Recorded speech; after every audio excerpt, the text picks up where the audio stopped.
So this is round two of the interview, and I kind of want to just dive deep. Let's talk about first the current events that's been happening. Then we'll kind of go back on the interview, and then also kind of go back on your website, your campaign, what you're running on.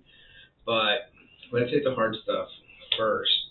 And this is to the Floridians for Senior Care mailers. They've been sending out stuff to all the city folks, and I've got these last week, 3 different cards and also a text message, and these are targeting you about your past, but they don't mention how charges were dropped. They're painting a picture that you're guilty, that you're bad, you're the bad guy.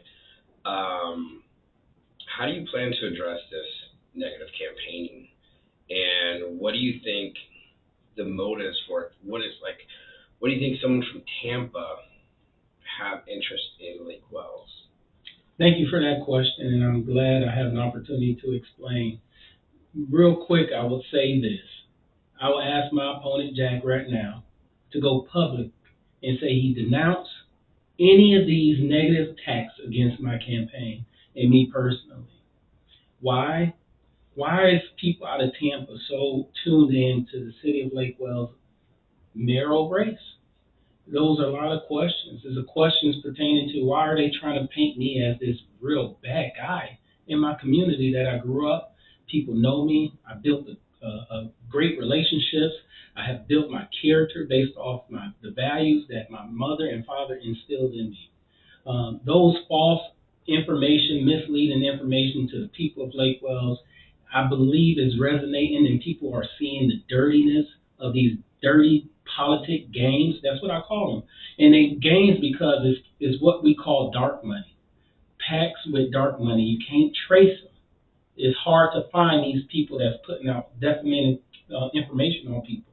In fact, we just learned today, Anthony Pattacini, if I'm saying his name correct, this is a guy who does political campaign for candidates that are predominantly Republicans. I'm just going to call it what it is. And what they do is they pay this consultant to attack these people, whether it's true, whether it's false, whether it's any means necessary. He want to paint a picture of the opponent that is who he's working against, as though they're this bad people, who can't be trusted.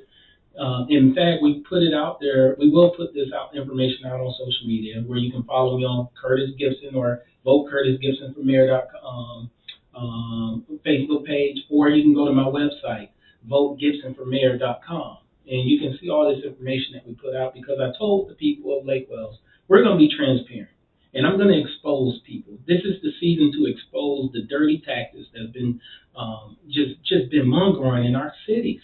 Full of Cat Williams. Everyone's getting exposed, and it's not fair, because my campaign cannot max their campaign with the amount of money that they're spending, sending these mailers. You've seen the mailers. There's 4 mailers that's been out, and they're very good quality. And imagine the work and the amount of money that they're sending to all the registered voters in Lake Wells. We're talking tens of thousands of dollars being spent in our local election here in Lake Wells. And, people that support my campaign have been giving me, $5, $20, $40, $100. Those are the hard-working folks that believe in my campaign, and that's why I will definitely fight for the people, because this is a people's campaign. This is not my campaign. And I really appreciate you asking this question, and it's sad that they have to get this low to do these type of dirty tactics against me. Where if I was this horrible person, I'm running the Eagle Ridge Mall. If I was this horrible person, I wouldn't have a concealed license. If I was this horrible person, I wouldn't have worked in a corporation, insurance incorporation, multi-billion-dollar company. where people trusted me with their information. If I was this horrible person, I wouldn't have had the opportunities that I had. And in fact, if I was this horrible person that people are painting me to be, I would have never been elected 2 terms as a city commissioner of Lake Wells. Yeah. So a lot of this stuff happened before that. A lot of this stuff happened before that. Yes.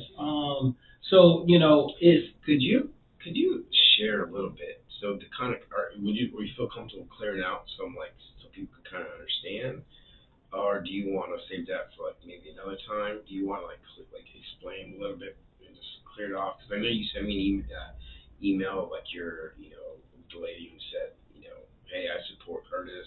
Yeah. Do you want to mention any of that? I mean, I would tell the people right now, and we put it on our social media. I'm very transparent, and we put it out there for people to read themselves because we knew, that they were going to go low.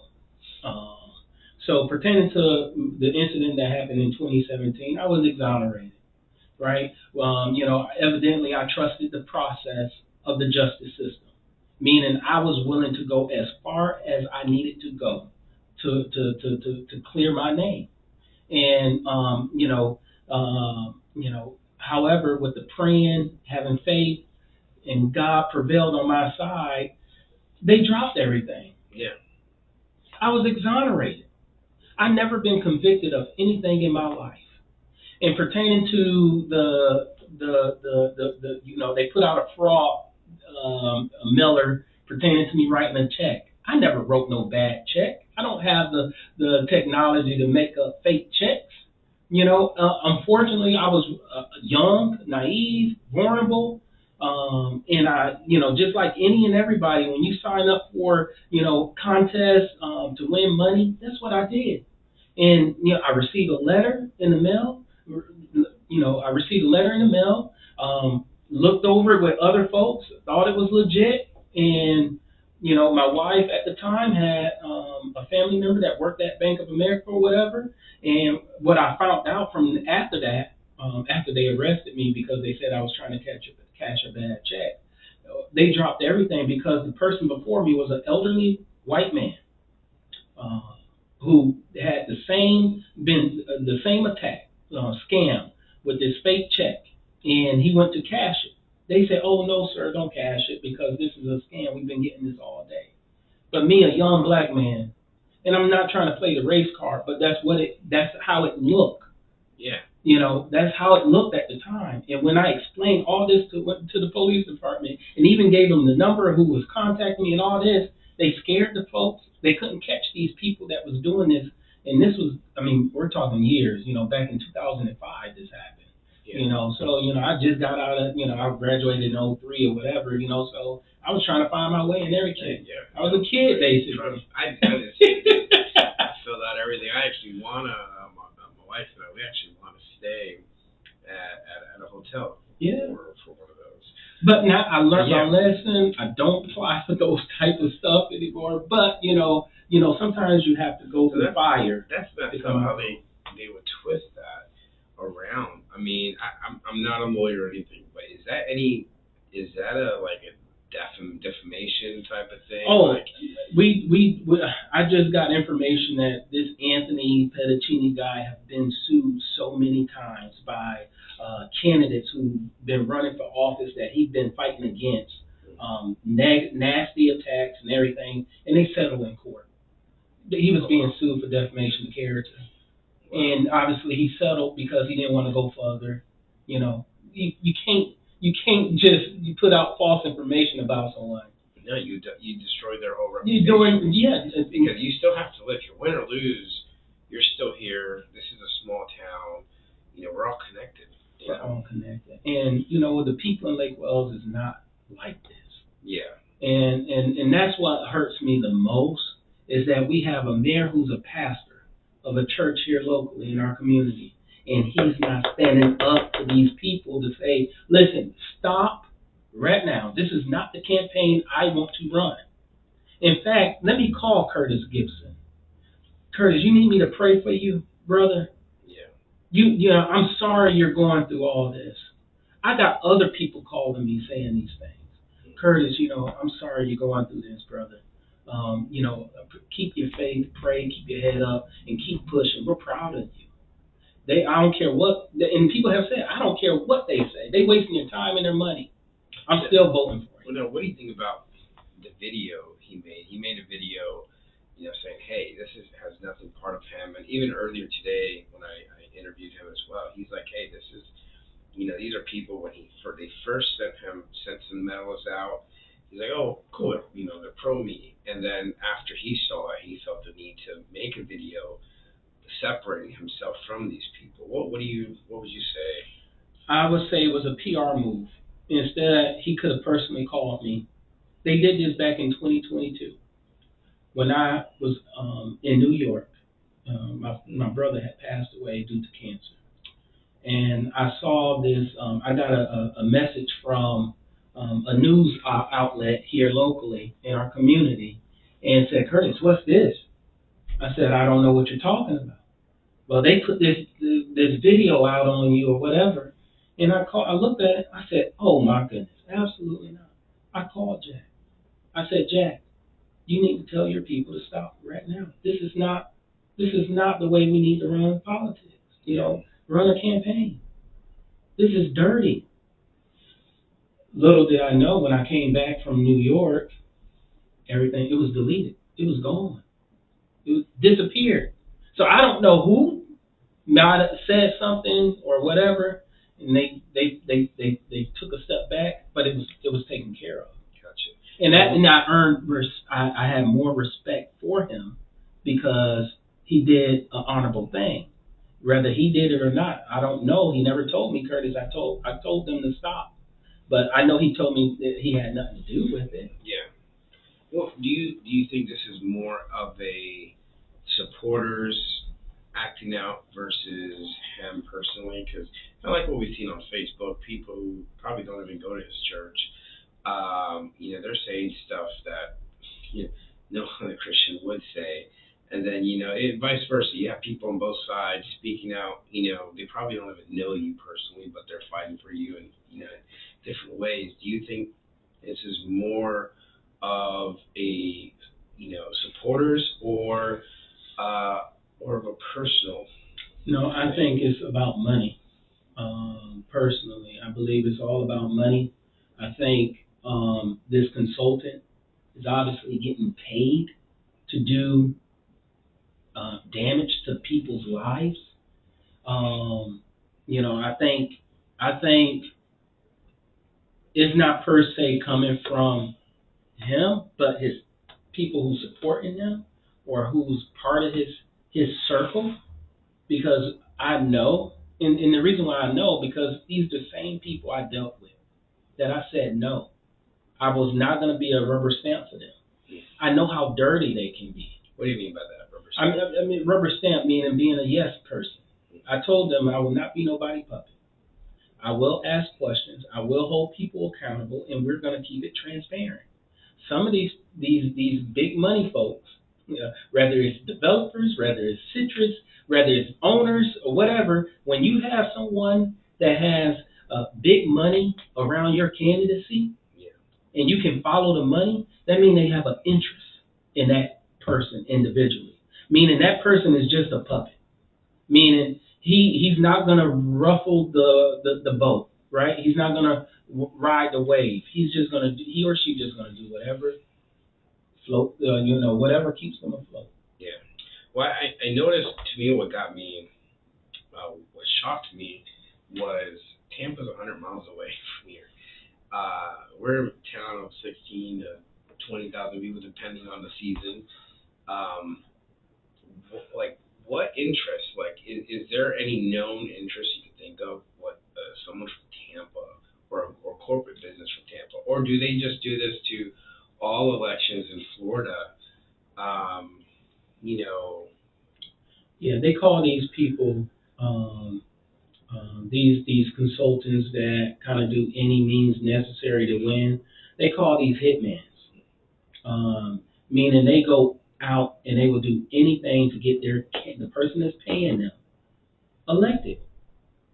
They will say nasty things, dirty things, false things, whatever means necessary to sway votes. they're gonna do it. And because you can't tie nobody with it, it's hard to find who's pouring money into their organization, their committee, their PAC, because it's not traceable. You can't trace it.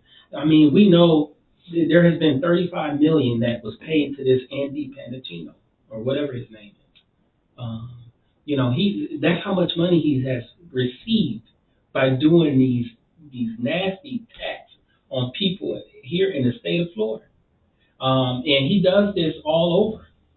I mean, he's well known as a consultant. If you want to win, you call him. That's the word on the street. In fact, I was told by somebody, hey, you want a good consultant, call this guy.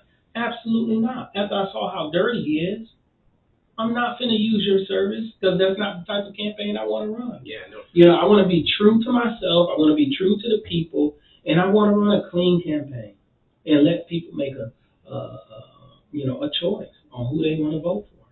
Yeah, I think that was good to explain all that, hear your side, and I think the people really need to know and get informed because all they see is on whatever's on Facebook. They see a little thing and they either have a premeditated mindset of you or Hillegoss, and that way have everyone all the information out. Let the people choose. Let the people choose. That's right. And so now let's get into the politics, the other politics stuff. But that was really good. I think that was really good to to let it out because people need to hear that. Thank you. Now, from the first interview, you said one thing, and I didn't think about it till later, where you said one of the first things you're going to do is reverse the restrictions on public speaking on the commissions. Now, recently, there's been a lot of other towns in America where it's pretty much open to whoever, and people who don't live in town are speaking and hogging up all the time. You know, are you sure that's the right path to reverse restriction, or do would there be any type? Because can someone any other person just come in and talk and pretty much take all the time from everyone else? So here's what I do know. When I was on the commission, we didn't have a time limit for communication petition. However, people in the city of Lake Wales, if you pay taxes in Lake Wales, if you pay any kind of utilities in Lake Wales, you have the opportunity to speak. Obviously, if you're outside the county, at that time, the mayor, whoever's conducting the commission, the dais can tell them, oh, sir, ma'am, you need to handle your situation in the county, not at a city level. We know when Jack took office, that was a big issue. Some of it was illegal based on taking somebody's right to speak, the freedom of speech. They changed it. They altered it a couple times to make it, where it would stick and it would be, legal to do. Where they put a cap on it at 45 minutes, allowing people to speak. I think they went as far as to trying to get people to sign an affidavit to sign up to speak. That was unfair. They obviously they didn't go that route, but you still have to sign up. You got to put your name on a card and all that if you want to get up and speak. To me, that's a waste. If you want to speak, if you live inside the city limits, you pay taxes, you pay some type of utility. You should have we should hear your voice. We should hear your concern. I don't want to, obviously the cap at 45 minutes is okay, but I noticed they have an extra 15 minutes to grant, whether the mayor say yes or the commission agrees. Let's honor another 15 minutes to hear people. What if you have a real big issue in your community and you have a lot of people that come out to voice their concern or the issue, and then you have this cap? Nope, the time limit is up. We're not hearing nobody else. How would you feel as a regular citizen who pays taxes, and you're trying to make your voice be heard, or you really trying to explain the situation, or maybe have ideas that can help the commission make a good decision on something, right? So my thing is, no, if there's a pressing issue, And if I see fit that need to, prolong it a little bit, I will do that. Gotcha. So, So I it's mean, not on the, is it on the individual or the whole session? it would be on that line item for communication and petition. Oh, okay, gotcha. And then a lot of people don't really understand, like, you can still, like, if there's another line item that you have a concern about, you can wait till that line item come up. You don't have to speak during communication petition, but you can let the commission recognize that, hey, I want to speak on this line item that you guys are going to discuss tonight. Have you been, like, since you've been out of office, have you been active speaking on certain things since? Not well. I've been to the commission and I have spoke up a couple times. I thought it was ridiculous that I had to sign up just to speak.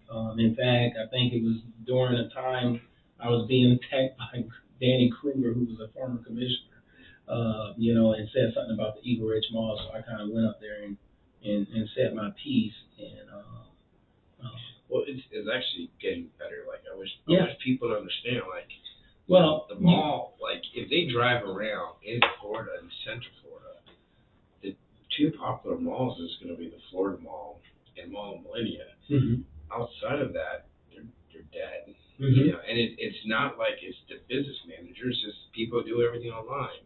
But it's really cool to come here on weekends and see people, like, if people are actually coming to the mall again, which is pretty neat, that is really cool.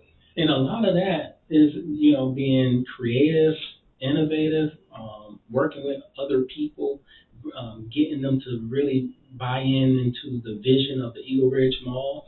And not only that, changing the narrative of all the bad stuff that's been put out there. My team and myself have did a really great job doing that. We turned this mall around. I mean, this is a multi-million-dollar company. That I do everything from budget to everything. I run this mall. And you have a lot of anchor stores already. A lot of people say there's nothing. It's like, it's just a flea market, but they go inside. Yeah. And they probably haven't been here since since the '08 crash. Mm-hmm. Yeah, we have some anchors. We have some corporate stores in an Eagle Ridge Mall that's been here faithfully, and I don't anticipate them going anywhere. So yeah, I'm thankful for them. Yeah, new piece of shop that's bringing a lot of people. Yeah, the new piece of shop. Yeah, he's very competitive and marketable. It's actually pretty good. Yeah. I wonder if that Portonius guy will ever come by and take a test. But it's pretty good, Yes. Now you mentioned we talked about, like, highway concerns, road safeties. Since your time at the commission, have you seen any developments or progress on the safety aspect? Because I don't know if you heard Hilligoss, his statements of wanting to put maybe like traffic lights, what are those called? Red light cameras, and a few of those things in the city. Have you seen any progress since you left that you can say, you know what, things are actually doing pretty good, or what would you like to see within city limits to make things a little bit better? Yeah, I mean, with that, I talked to the chief here in Lake Wells, and they told me there, I believe by late this year, around October, somewhere around there, they're supposed to be doing a test run pertaining to the red light cameras, to mitigate the traffic, which brings awareness. If people see that up there, they're not going to speed through a light. Hopefully it will minimize the accidents that we do have in our community. Because in fact, if you go down 27 to Haines City, they have a red light camera right there where they take pictures if you pass it, go over the line and all that. So a lot of people very cautious about when they ride through Haines City, like, oh, I better be careful because I know that camera is up there, So in a long way, that can go in another avenue. If there's a crime that takes place, they can get that footage to catch somebody, get a license plate number or whatever, someone running away from an officer, So there's a lot of things that we can use to utilize that, and I like that, that we're trying to bring that into the city. I've been out of the commission since 2022, so they just now talking about that. Yeah. So, so we've been having all these issues longer than that. So, but it's good that they're mentioning. Now, as a commissioner, you secured, like, recreational coordinator, or you extended like the airport. You pushed to extend the airport runway, and you guys got the YMCA under the city control. How do you plan to build more of these wins, especially for like youth sports? And what new recreational projects do you envision that Lake Wells is needing? I mean, we adopted the recreational master plan, right? It's a great plan that, we've been talking about that for years. And making sure that we have, the CIP, capital improvement plan, allocated for funds to initiate that recreational master plan. At first, we were supposed to, I think they were gonna talk about doing gazebos and things like that, and I wanted to put, instead of a gazebo, let's put an amphitheater at the lake. Let's talk about, utilizing that, being that it's already an event hub that people use. I mean, you're talking Mardi Gras, you're talking, Fourth of July, a lot of different organizations that utilize Big Lake Wells. It's an event hub, so why not you use that? And how are you going to get the funds? Well, you have to convince two other commissioners, right? You have to say, hey, this is what we need to do. This is a priority. This is, why we need it to enhance the quality of life. Yeah. Because when you have those other avenues of recreational needs in your community, it attracts more families. It makes it easier for realtors, right? If you live in a certain area and something's walking distance, that helps to mitigate congestion. If things are walking distance, people not just going to get in their car to go there. They're going to exercise. They're going to walk. And that's and the other issue, not issue, but the other thing that I was trying to push for is Fraser Field. We were supposed to redo that whole park over there, Fraser Field in the Northwest community, putting a. Is that where the playground's at? Mm-hmm. I see that. I went to that building. I went to an event there. I think you were there as well.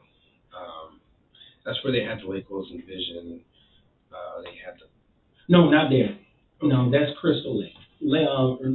Fraser Park is over there, like you're going towards natural, Florida Natural. There was another at Crystal Lake. I'm not talking about that's where they had the movie, but I think it was the other place where they had all the boards. Where they had people come by. I forgot the name of that location, but there's like a basketball court. Yeah, basketball court, baseball field. So we were going to redo that whole section. Where they put the new garden. No, that's nope. That's James P. Austin Center. Yeah. Okay. So so now I'm completely lost. Where is this field at? So the Fraser Field is literally in the corner in the Northwest community across, not too far from Florida Natural. Okay. Actually, candy corner from them, and it's towards the back. Where there's a lot of natural resources and everything. However, a lot of people wanted a football field. They wanted a track field. State of art track field. So we were gonna, there was plans to redo that whole park, and we were trying to get county funds, any kind of grant money to mitigate that cost to help, because we've seen the county do other things in other areas for other cities by building parks and everything. So that was going to be my avenue to try to collaborate with the county commissioners on seeing how we can allocate some funds over in our community to really build this state of art revamping of the Fraser Field. Yeah. And I think that would be great because a lot of people have been asking about football fields. We don't have that many football fields in our community. Yeah. Well, we only have the one. And then they utilize the high school, which is a practice field, but they do utilize it to play on. Now, speaking about football, and this is actually not a question here, but it just brought me into a thing about Warner University. That's part of Lake Wells, and I don't believe that's in city limits, but is there a way? I mean, there's a lot of students there. There's a football field right outside because that's right across the street from Buck South, right? Mm-hmm. I mean, wouldn't it be smart to kind of unify like the city and the school to bring in make it a college town, make it bring in more business. Well, actually, when I was on the commission, we knew Warner was looking into building a football stadium. I was trying to build a collaboration between Warner and Weber in the city to make one big college football field here in our community in Lake Wells, because not only will you have Warner funds, Weber funds, but now you got city funds, which I'm sure we could have got other grant, to fund that project that would have mitigated that cost. Oh wow! And then you got college students coming inside the city limits. Now, when they come and play, come to the sports, right, to watch the game, what people doing? They spending their money. Yeah. They go into stores. They're getting gas, restaurants. They're having a good time. So you bringing those folks into the community to spend money. And when people spend money, then you got opportunity for people to get more jobs, right? To get paid better than what they're getting paid now. So it's a whole domino effect. Yeah. And you have to be creative. I'm happy you brought that up. I didn't even think about that. Yes. So. And I would still be willing to partner with Warner and Weber on doing something. Yeah, I mean, well, I think that'll benefit both because it'll attract more money to them. Mm-hmm. And I'm sure schools are all about getting more money, and the city benefits because it brings more business. Mm-hmm. You have people who have Airbnbs. People are gonna like. I didn't think Airbnb would be successful in Lake Wells, and then you talk to people who like just bought a house, but they went back up north and it's fully furnished. I'm like, but they don't want to sell it too soon because it's been within that 2 years. I'm like, well, try to Airbnb it, and they've been so good. Oh wow. But we talked earlier, the last time we talked about, as your mall manager here, you've witnessed businesses going through those struggles of applying through everything. Can the city cut the time frame needed to, as a commissioner, as a mayor, is there any power to cut the time frame to open a business? Here's the power. Because we're a weak mayor form of government, we're a strong city manager form of government. We control the city manager. If I was able to get two of my colleagues to agree that, hey, we need to somehow look into making this process even better. Once we have three people that say yes to that, then now it's the job of the city manager to figure it out. Yeah. And bring something back to the commission to say, hey, look, this is the way we can do it moving forward. Rather if that's hiring more employees, if we have the budget for it, rather is being more educational, of letting people know when they come in there, hey, you need A, B, and C to get D, meaning your permit or whatever, and letting them know, explaining to them, hey, this process takes 3, 6 weeks. We don't know, but we're gonna do it as fast, as quickly as we can, the correct way, because we don't want no errors. So I think it's really communicating to people, letting them understand that. I think more people will appreciate that versus, okay, yep, here you go, bring it back to us. Yeah. And then now these people think, okay, we got our application, I'm good to open, I'm good to open my business or whatever, and start making money. And until they get a slap on their hand, you're being fined. Yeah. And it's not them being fined, it's the property owner being fined. So, and ultimately will shut their business down. Now, here's one thing, when you talked about sticking to the Lake Wells Connected Vision Plan to manage growth, I believe your opponent believes that means you're stopping growth.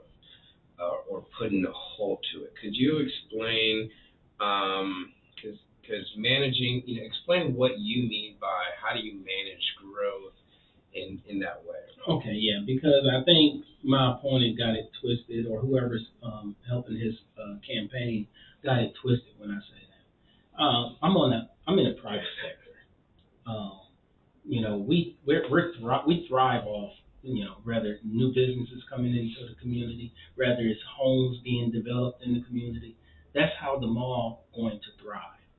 So I would be, slapping myself in the hand to say I'm against that. I'm for managed growth. And what I mean by managed growth is we can't just have these developers come in and put 100 and 250 homes on one allocated lot and expect that's going to be feasible. Yeah. And not only feasible, this stuff is not even affordable.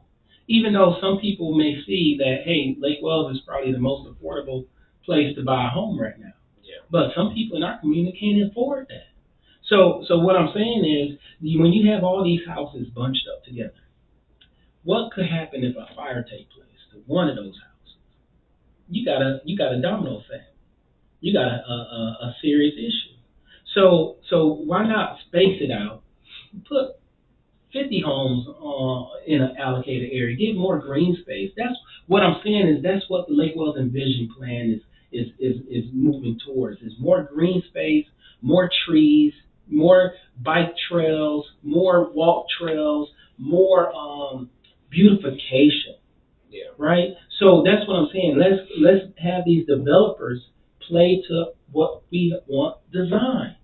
Not stop them. Now, if they say they can't do it, then okay, maybe Lakewell's not for you right now.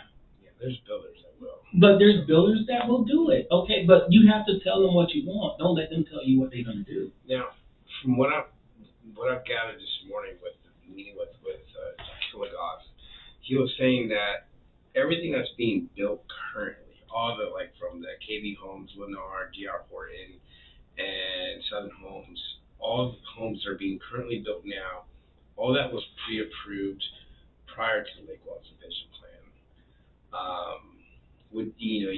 I believe that this was your time in commission. Would you say that is correct, or?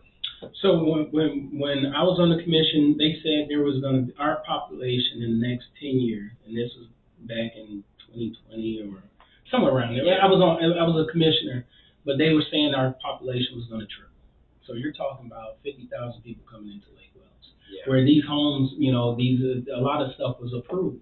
8 to 12,000 was approved. Yeah, at least 10 I know of was approved. However, we already designated the areas for those homes. But when I have an opponent that's saying, if we don't do it now, Winter Haven's going to take it. I don't care what Winter Haven, I don't care what Haines City does. If it's not right for our community, then we just shouldn't do it. Now, what do you mean? What area would? Well, I heard him say, pertaining to the development that's taking place in our community now. So meaning he's saying if we don't approve these things, Winter Haven's going to do it. Winter Haven's they're going to annex that land, and then aren't they like supposed to expand the city limits? Is that what you're referring to? Right. Yeah. So like a lot of the development that's taking place on Thompson Nursery Road, on the right side going down Thompson Nursery Road. Yeah. Like you going to the Lake Ashton. Of Lake Ashton, like where yes. Ryan's homes are. So that's Winter Haven.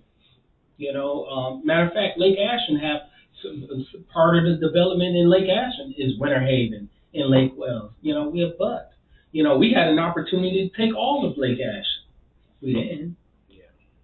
Do you not think it would be beneficial to expand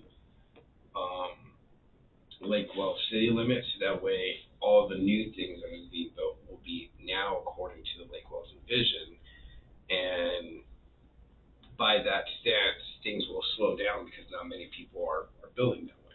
Oh yeah, I think, and I said this to a lot of people. The building, the growth is going to come. You can't stop it, but you can mitigate it and slow it down, right, to make it look like the community you want. So we have to be ready for it. But another hand that concerns me is, okay, we're building all these homes knowing that in, whether it's 2030 or whatever, we're going to run out of water. Or 2032, when is that time that we're going to run out of water? Yeah. and they say, oh, it's fine because we don't need to opt into that Polk cooperative group yet. Yeah. Okay, but when we do opt into it, it's going to cost us more than what it would now, right? So if you wait until 2030 just to making sure we have adequate water, you're talking millions of dollars that we have to back pay, just to even be a partner. I mean, to be a part of that organization to receive water. Even from the one that's being built in Lake Wells. Yeah, we're just a partner. We're not receiving that water. That water is paid for by another municipality. It's going somewhere else. So my thing is why, and I think we was misled to believe that we were going to, find our own resources, do our own pumping, and save the city taxpayers a lot of money. Well, that didn't happen. And I don't even know if the city even doing that at this time. I haven't seen anything being done pertaining to that. It's more like, oh, we're okay because we got to 2030 until we really see an issue with water. Yeah. That's around the corner. Yeah, that's that's around the corner. You talking about 5 more years. Yeah. So my thing is, okay, this group has explained to us, Polk Cooperative Water Group told us what it is. We need to get back on it. Yeah. And I'm not trying to scare people, but what I'm trying to be is, it's a real concern. It's a real concern. I know in other counties, utilities are more expensive. Yeah. Like, there's pretty towns everywhere in Florida, and there's cheaper homes than other places. But the utilities for energy and water is a lot higher than, Polk County, Lake Wells specifically, but way more expensive. Oh, yeah. And, so when I know there's already a 4% or 2 to 4% increase per year that was implemented last year, and is going up to, I think, 2024 to fix all of the water system all around. Mm-hmm. But it's going to be a huge increase if there's not a solution. Right, and when you see that, when that takes place, you're going to see increases in your water bill because now they got to recoup that money somehow. So whether your water bill is going to be expensive, maybe they're going to go up on your property tax. Probably do like restrictions. Or they may implement another fee, and that's another form of a tax. You can't call it a tax; it's a fee. So they can, like we have the fire fee. So that, they receive millions of dollars, every year, right? Millions, dollars every year to use that for fire purposes. Yeah. So, it's just, well, I think it's great to just explain that to the people. With the growth, as we're talking about growth, a lot of concern a lot of people have is when growth comes, of course, as more people come, and that could be more bad people come too. And that could indicate crime may go up. How do we solve that? Well, I mean, right now, I've been seeing a flooded of homelessness in our community. And so when you have not only the homeless community is flooding in our area, being dropped off from Orlando, dropped off from Tampa, and they come in here, making their way here because the city's not really doing anything pertaining to that. Yes, we put in restrictions of hoarding. You can't ask for money on the corners and all that type of stuff. The law enforcement can't arrest you for that if someone call you out on it. Yeah. But what other initiatives are we doing? Are we, is there a place to put these homeless people? Are we really, having resources to be able to help them, find means of transitioning? I know the care center can only do so much, and I'm sure they're overloaded. And all the great work that they do in our community, not just in our community, but think about the work they do in other communities as well.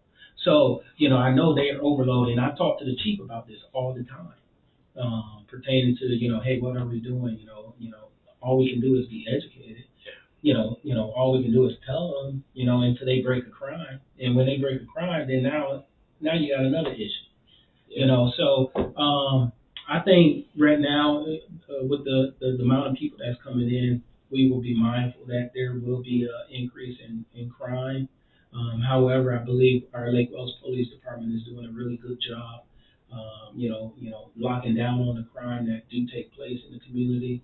And I would definitely, leave up, making sure they have all the resources they need to successfully do their job, whether if they need to hire more police officers, get more vehicles, whatever may need to be done, we would do it.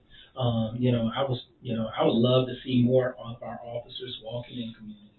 That's what I see in bigger cities. You see the officers on the horses downtown, or bikes or riding. For a minute they were doing that, like PD, because we was talking about this, and they had a bike platoon, where they would get out and ride the bike, exercise or whatever, but also they're riding around in the community, letting their faces be seen, so people can. Golf cart. Yeah. Or the golf cart. Yeah, I mean, little things like that goes a long way. Of making sure that we have the safe in our community. Because if you see an officer even in a vehicle, you're not going to do something that would deter you. So I think especially if you get more kids to be comfortable with, because if you go on TV, you have people say cops are bad, but then if we could connect, where the kids see cops and interact, you say, oh, they're actually good people. Well, and one of the incentives that we have at our Lake Wells Police Department is an incentive that you can take home a vehicle. That's why it was very imperative. Yeah, so it's very imperative to have a law enforcement officer from your community, right? Recruit from your community, because now they're taking their vehicle home, and it's in their communities. Not too many people are going to do certain things. Gotcha. So there's a little deterrent that you can, there's a cop stay there, or whatever. Yeah, no, it actually does help. Yeah. Real estate wise, oh look, there's our neighbors and cops. We know it's gonna be safe. Literally, that's the mindset. It's like, forget about the curb appeals. Oh, there's neighbors and cops. We're safe. It is it's the little things. Yeah, you did mention homelessness, because that's my very next question, and I think I don't think you're upfront when I mentioned that. I don't think he was fully aware. It was kind of a shock to him, but I'm seeing it more, and I was like, maybe I'm being too judgmental. But I know when we walk around Lake Well, the lake, there's a lady, she sleeps on the cover, and there's another guy, he sleeps in his gray van. He's always there in his gray van. And you're seeing every day, you're seeing, hitchhikers like walking down. Of course, I haven't seen heard anyone breaking the law or anything, but you're starting to get more people, more people, and I don't want it to look. I don't think anyone in Lake Wells wants it to look like San Francisco, and we're nowhere near that. But it's a concern. People are coming here, and I know there's help programs. And if you ever go on YouTube and watch these programs, I don't know if you ever heard of Tyler Oliveira. He's one of my favorite YouTubers on there. He's actually gone to cities where there's tons of homeless people. There's programs for help, but there's a lot of people who refuse it. Yeah. How do you a lot of that take place where we were trying to, making sure that our police are equipped with, how to deal with mental health folks, right? How to, when you get into that situation, when you're approaching certain people, because a lot of these people have, some issues, and they don't want to be bothered, right? And they're just passing through, but sometimes they stay. Matter of fact, I was appointed to the code department here in Lake Wells. I've been sitting on that board ever since. This the code compliance board. So the code compliance board, make sure that homeowners are in line with city code, right? Following the city code, and if you don't follow the city code, there could be fines that could be tapped onto you, or potentially the city could take action to take your property. So the city HOA. This basically is the city. Yeah. So just Monday, yesterday, there was a homeless person at City Hall sitting on the bench. He just was sitting there. So we have a flooded of homeless people in our community, And I said something a while ago. As a matter of fact, me and my wife and he was Officer Palmer, but now he got promoted to Lieutenant Palmer. We went and spoke with a lady named Michelle, and she deals with transition homes for people that are in bad situation or maybe homeless or whatever and just trying to get out. And she was actually even getting the resources enough to making sure they had the medical standpoint, meaning going to the doctors, getting checked, having their medication, seeing a counselor if need be, trying to help them with getting a job or building a resume. Those little things that are kind of basic to start them off on the right track. So, and there's a lot of things that we can do, in our community. We can partner with other organizations that really um, zoom in on homelessness. So and there's communities in Winter Haven that where people can go and live in Winter Haven. I think there's a time limit though. You got to get there at a certain time to be able to sleep. Yeah. Well, I think that's really good. And that is a concern because, like you said, it's better to talk about this now versus when someone breaks the law and then it starts to rise, and now you look like, well, why didn't anyone say this before? It's like, well, we're starting to see things. It's more now, I say, within the past 4 to 5 months. I've been seeing a lot more. Because wherever you go, you're always going to see, sadly, you're going to see people, and you don't know if they're scammers. You've seen those on YouTube. You don't know if they're legit, tell a story. It's hard to do that because one side, you want, do what Jesus says, help people, but the other side is like, if a man doesn't work, he doesn't eat. Mm-hmm. So it's a hard thing to handle, but it's good to have a place to point to. Hey, you need help. This is what Here you're you doing. go. That's right. And that's really good. Uh, Now, in your pledge to build the infrastructure for business growth, beyond roads, because everyone even Philly said it this morning, whenever someone says infrastructure, roads, there's more to it. Oh, more infrastructure. How would you collaborate with the county and state to bring these businesses to develop the infrastructure so that way we can have more jobs here? I mean, a lot of it we can do right here in our community. In fact, I was a champion and push that we make it, the 5G pertaining to internet services. In fact, we didn't have. I saw Winter Haven, the internet fiber that they were building, the infrastructure that they have for that, go as far down Cypress Gardens Road to 27, kind of going back near Lake Wells. Yeah. That's good infrastructure. They charge. You can probably get Winter Haven internet services if you want. If they wanted to charge you for internet, they could. Yeah. Where that's another means of income, but at a really low cost for their city residents. So we actually did that in Lake Wells, where you can have internet at, I believe it was at Kiwanis Park, so Yeah. Wi-Fi. So that was a smart city initiative that I was able to, I learned from other cities, and I said, man, this would be great in our community. But in order for that to get done, I had to talk about it. Whether I talked about it one time, two times, three times, it doesn't matter. If I talk about it for 6 months until I finally convinced others to agree that we need to do it, it got done. Yeah. So that's someone that's being very consistent and trying to be creative for our businesses here in our community. That's another way to tap into, the economy, to making sure that people that have businesses that can utilize that. That could take off one cost of them using Wi-Fi.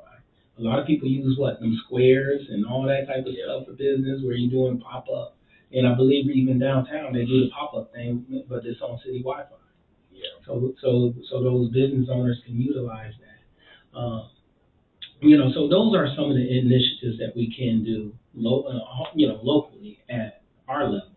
And then when you get into the infrastructure with the county, with the state, I mean, it's endless. There's a lot of resources out there that you can do to help bring the economy up here in our community. When you speak about, the 27,000 lowest medium income, you talk about the wage, the wage in our, right now in the state of Florida, I think it's at $13. You can't live off of that. You probably have to work 2 or 3 jobs, just to pay your bills. And most of the income that's not accounted for is in the greater Lake Wells. So, because you got Mountain Lake, there's millionaires that live in Mountain Lake. You know what I mean? So, yeah, I've been trying to get into that. so I mean, you talking, there's money in Lake Wells, but it's not accounted for because it's outside the county. Yeah. But when those businesses see that, they're not looking at that. They're looking at the city. And I think it's like one cool thing to reference is like one of the most expensive homes that sold last year was in Lake Wells. Mm-hmm. It's like, something cool, kind of cool to point out. Oh yeah. And that's the other thing is, having, I would love, we was trying to push for executive homes.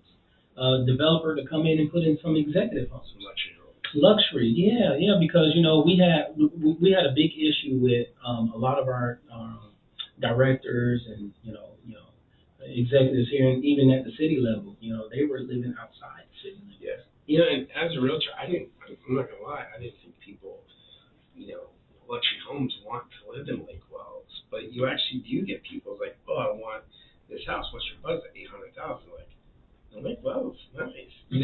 It just it almost doesn't match. Yeah. But Lake Wells, but I don't think there's any there. So like, Winter Haven, Bartow, Lakeland, show me different areas.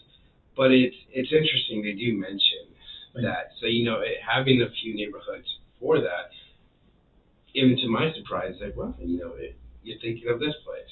Well, yeah, because if you get them in our community paying taxes, and now they're going to spend their money here in our community, which helps the local businesses here, making money. So that's the other purpose of having that. And I think every local business definitely, I would say, has to support growth. I mean, if not, it's just closed down. Mm-hmm. It just doesn't make sense. Now, speaking about business and stuff, it seems like the Northwest community, and you've been here longer than I have, but there seems to be such a disconnect from the Northwest community and downtown. How do we unite that so it's just downtown Lake Wells? Well, I've looked at the Lake Wells Connected Plan, multiple times, read through it, know about it. And, we have 2 separate plans. You have the Lake Wells Downtown Plan and the Northwest Lincoln Business District Plan. The whole purpose was to combine that. Yeah. To make it one Lake Wells. Not two downtowns, one downtown, but one Lake Wells. And, in my mind, and I think if we would have did it, and don't get me wrong, I love it, it's beautiful. I went to the ribbon cutting. It's nice, right? Yeah. It's what we talked about. We can see it in tuition. It's done. That part is done. Now we're moving on to the next section. But what I would have liked to see that we really prioritize the Northwest community, because what you want to do is you want to get your blighted areas up to the areas of your community that's already up here. So if the Northwest community is down here, well, naturally you will say we need to prioritize this community to bring it up to here. Now you got to even balance. And then now, not only when you do that, you're going to get investors want to invest in the Northwest community, businesses want to invest in the Northwest community, homes being built in the Northwest community. It will encourage other families to rehab their homes to get it up to par to the homes that's being built next to them. Oh yeah, especially if somebody come by and like, hey, I'll give you 300,000. 300,000 for this? Yeah. Sure. It's not, and it's a real thing, because if you look up downtown Winter Garden, mm-hmm. I would say 20 years ago, the area wasn't so pretty. It was, sadly, there was drug activity. There was It was pretty bad. Mm-hmm. And then they remodeled it down, and it's one street. It's not as big as Lake Clouds. It has one main street there, and they fixed the street, and then more business started coming, and then they added the splash pad. Mm-hmm. And it's not even a fancy splash pad. I mean, it's bricks, and it Yes. has Water double treatment. layer, and that's it. And that attracted so much family. Now those houses went from being like $70,000 torn up, where they're like 600,000 for a 2 bedroom, 1 bath. Oh, yeah. They're so expensive. You have 3-story townhomes that are going for up to $1 million. Oh, wow. And and if someone's in that area, they could be like, wow, I could really change my life, sell here, and I could, still live in Lake Wells, but live somewhere else and have an extra lot of money. Mm-hmm. We're actually getting people from Miami coming this way. And there was a lady who sold her house for $850,000. It was her dad's home. Mm-hmm. Her dad passed away. She lived in it, and they bought it for really cheap. Wow. She lived in it for 40, 50 years, and so she sold it for $850,000. Bought a property here in Lake Wells for $300,000. And she's like, I'm rich. And Yeah. she's living the good life. Living the dream. And and that's a good thing for homeowners nearby. Oh yeah, absolutely. But it would be nice to see that area, to be built, because I hate driving there and seeing a bunch of abandoned buildings. Yeah. And it's like, why wouldn't they repair it to put a business there? Mm-hmm. It looks almost like it looks like there was a time where it was nice. Oh yeah. The Lincoln business, district was a thriving community at one time. I mean, we had, Ray Charles on the streets in Lake Wells, hanging out. You Ray had Charles. Ray Charles. Oh, wow. Himself. Yeah. So I mean, when you had a thriving business like that brought stars, into your community like that, where everybody was having a good time. There was a grocery store there. There was a laundromat. It was flooded with businesses, taxi business, you name it, restaurant.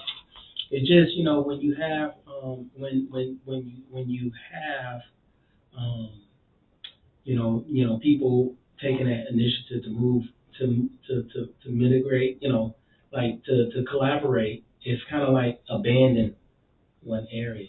And once everybody started going to a different area, and then people abandoned this area, whereas you have people, like even the city, if the city is not tuned into a certain area in the community, then you feel as though like they don't care about it, then they're just it's gonna look like a Western area, like the Wild Wild West, So if you put more care into a community that is blighted, and you will see, you'll see people take a little bit more care of themselves, not hanging on the corners or whatever the case may be, or not, putting benches instead of just hanging. Let them sit, let them talk, or trash cans. Oh, instead of me throwing trash on the ground, oh, it's a trash can right here. Oops. Yeah.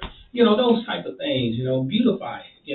So if you buy into your community, then the people will buy into it as well. Yeah, I think that's good. Now, we're approaching towards the end. So, okay. So I want to end with this. Your website offers 9 free activities to engage residents, and you've promoted you've promised town hall with municipal elections often sees low turnout, sometimes under 20% in Lake Wells. How will you boost a voter population participation by April 1st? And yeah, I mean, what we're doing right now is just bringing awareness to people on social media, with people who's been going to our website, VoteGibsonForMayor.com, or either following us on Facebook, Vote Curtis Gibson for Mayor.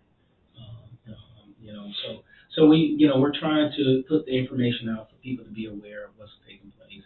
And even with me promising, and I will stick to my promise because nobody else doing it right now, where I will involve the community, engaging them by letting them feel like, it's not what I think, it's what you think, because you play a big role in that. okay, let's talk and talk about the things of what you would like to see in your community. Yeah.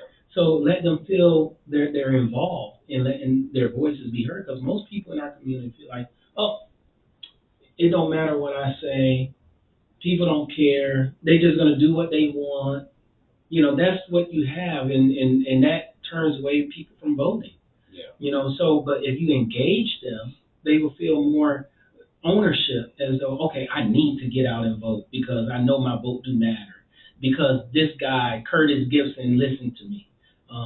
He really took ownership and really took the time out to come meet me at my house, or took a time out to put up a town hall meeting in my community. I think that goes a long way. And a lot of times when you get elected, and people say this, oh, when you get elected, you probably ain't gonna come see me again. Yeah. And it's sad that people will say those things because that's what elected officials do. They only come out during election time. Yeah. I want to be different. I want to come out periodically throughout the year, Yeah, whether it's every 3 years, every 3 months, or every other month, something like that. I will make sure that I make myself available to the people. And let's have a town hall meeting. Let's talk about some of the issues that we're facing at City Hall. Let's be transparent. Let me hear what you think about it. So that's my initiative, and I think it's resonating with a lot of people. And people, and to be honest with you, with all the nastiness that's going on, it's lighting a fire under people that probably haven't even voted in a long time. Yeah. To say, why are they fighting this hard against this young man who's did great things in our community, and they're trying to paint him as though like he's the devil.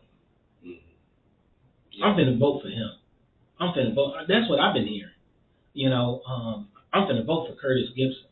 Now they got me mad. I'm finna get out and vote. So, so I think, we need to really, instead of, I hate to say this, pissing people off, let's work with people. And this whole, negativity in our community, let's get away from that. That's not what our community has been about in Lake Wells. Yeah. With this, I came to this community because it was safe.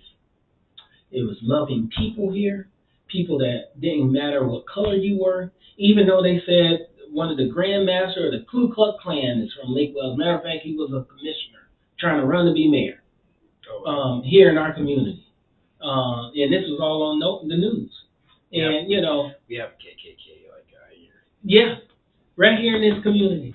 Oh, wow. And it's but besides that, it was still some great people in this community. People that help others. Church folks. That prayed with you. That brought you food. To your home because you're a new resident in our community. Those are the good things that I've known. Or someone seeing you fishing at the creek. Hey, what's up, man? Or whatever. Let me come fish with you. It is. You do have that small town feel. You have that small town. Everybody know everybody. Feels like a Hallmark movie. Yeah, and see, that's what so many people don't want that to be taken away with all this development. Yeah. It's because you're gonna bring in all these people, and you're gonna take away that small town feel. And that's why I always say, in when it may be broad, but managed growth, it's okay for the growth to come, but we have to be strategic on where placement, so that we can grow in, out, not out, in, because now you're messing up your lines. Yeah. Now, one last thing,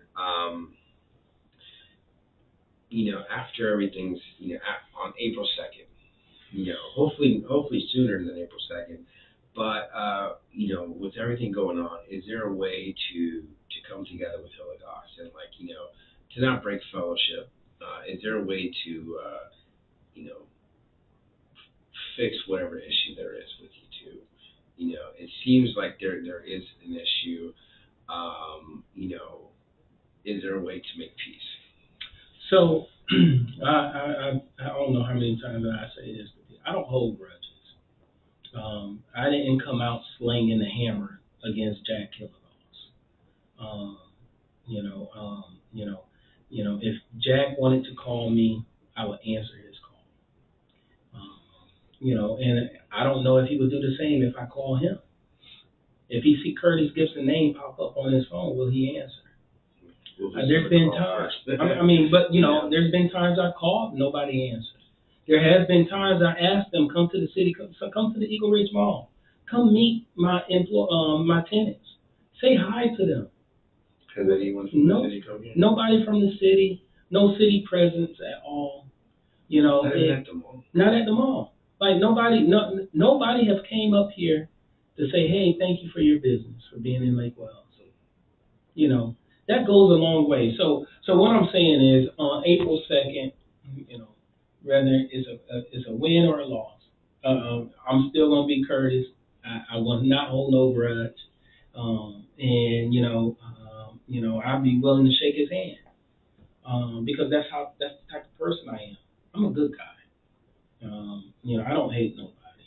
But what I don't like is the games. The the the the the the the nastiness.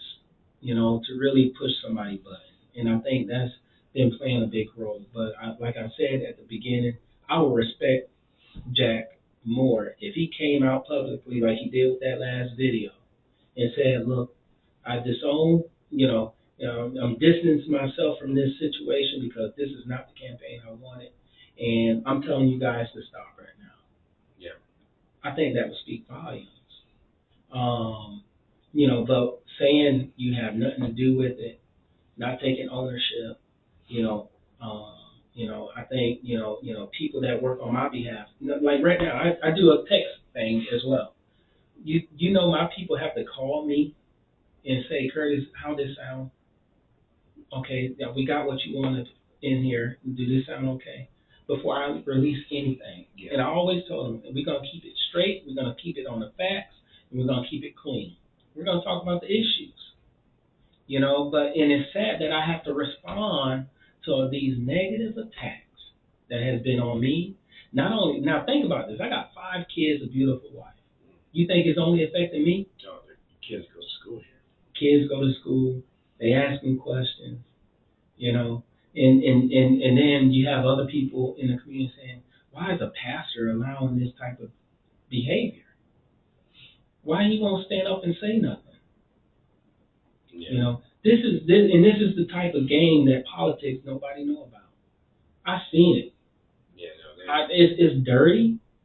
It's nasty. It's because I've been to where they asked me to come in their office here in Lake Wells, and you got 6 or 5 business millionaires sitting at the table, and they questioning you.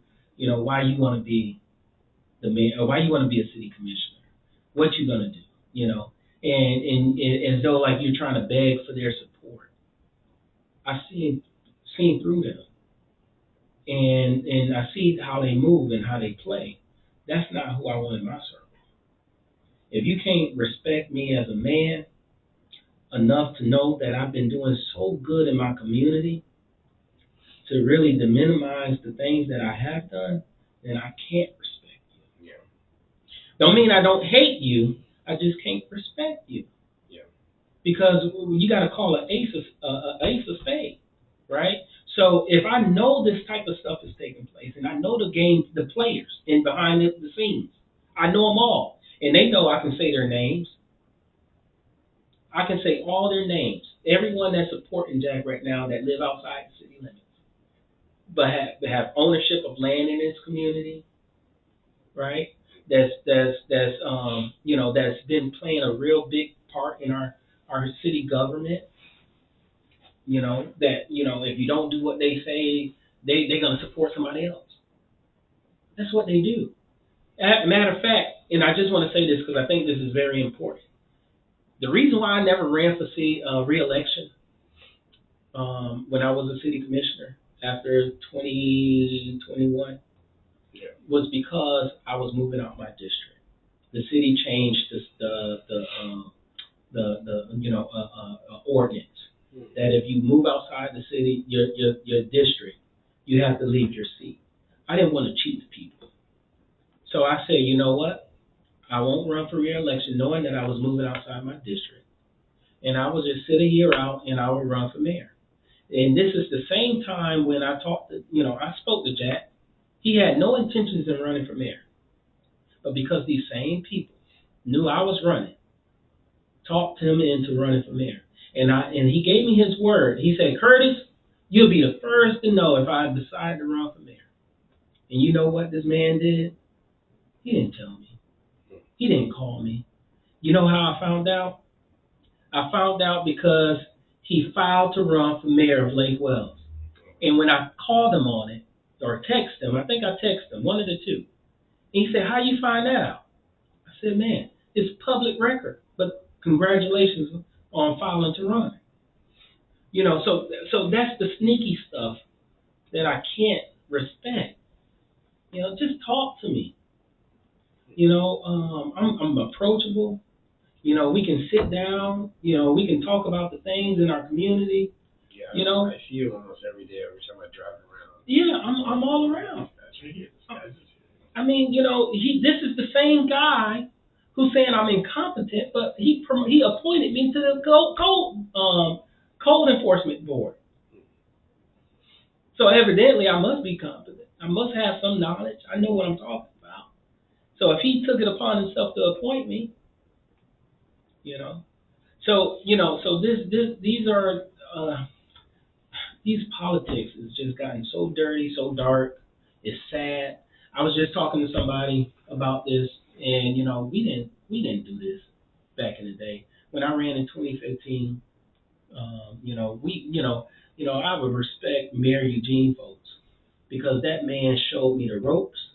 He helped me, even though we sometimes disagreed on things. But he said, Curtis, I'm gonna take you under my wing. I'm gonna show you around. He the one got me involved into the Florida League of Cities. Now, when credit is due, I gotta give it to him. He introduced me to other people in Haines City, people in Winter Haven. But that's the type of respect back then that we had for other elected officials. You helping them out. Hey, you may not know that you can do this, but you can do this. So educating you. And I appreciate that. That's how I met a lot of different people because of the respect. Whether we may not agree, but we respect one another. I can't wait till April 1st that people will get out and vote, no matter which way or the outcome may go. We still gonna hold our head up high. We ran a honest, straight, focused campaign, and I'm just excited. And I hope people will vote for Curtis Gibson come April 1st. And I would love to be their mayor, and I will make sure that I engage them in what goes on in the city of Lake Wells. Awesome. Thank you. Thank you, man. I appreciate you.